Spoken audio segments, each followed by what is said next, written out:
বিশ্বের দূষিত বাতাসের শহরের তালিকায় ঢাকা আজ তৃতীয় স্থানে রয়েছে।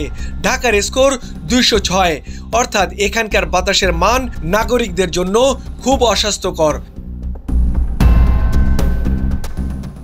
আজ সকাল 9:30টার দিকে আন্তর্জাতিক বায়ু মান প্রযুক্তি প্রতিষ্ঠান IQAR থেকে এ তথ্য জানা যায়। আর বিশ্বের দূষিত শহরের তালিকায় শীর্ষে রয়েছে ভারতের দিল্লি শহর। দিল্লির স্কোর 257, অর্থাৎ সেখানকার বাতাসের মান নাগরিকদের জন্য খুবই অস্বাস্থ্যকর। এবং তালিকায় দ্বিতীয় স্থানে পাকিস্তানের লাহোর শহর। AQI স্কোর 0 থেকে 50 পর্যন্ত ভালো হিসেবে বিবেচিত হয়।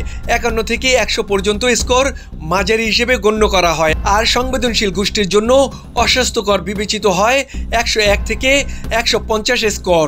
অন্যদিকে স্কোর 151 থেকে 200 হলে তাকে অস্বাস্থ্যকর বায়ু হিসেবে মনে করা হয়। পাশাপাশি 201 থেকে 300 এর মধ্যে থাকা AQI এর স্কোর খুব অস্বাস্থ্যকর বলা হয়। এই অবস্থায় শিশু, প্রবীণ এবং অসুস্থ রোগীদের বাড়ির ভেতরে এবং অন্যদের বাড়ির বাইরের কার্যক্রম সীমাবদ্ধ রাখার পরামর্শ দেওয়া হয়ে থাকে। এছাড়া 301 থেকে 400 এর মধ্যে থাকা AQI ঝুঁকিপূর্ণ বলে বিবেচিত হয়, যা নগরের বাসিন্দাদের জন্য গুরুতর স্বাস্থ্যের ঝুঁকি তৈরি করে। মোয়াজ্জেম হোসেন, চলমান বিশ্ব।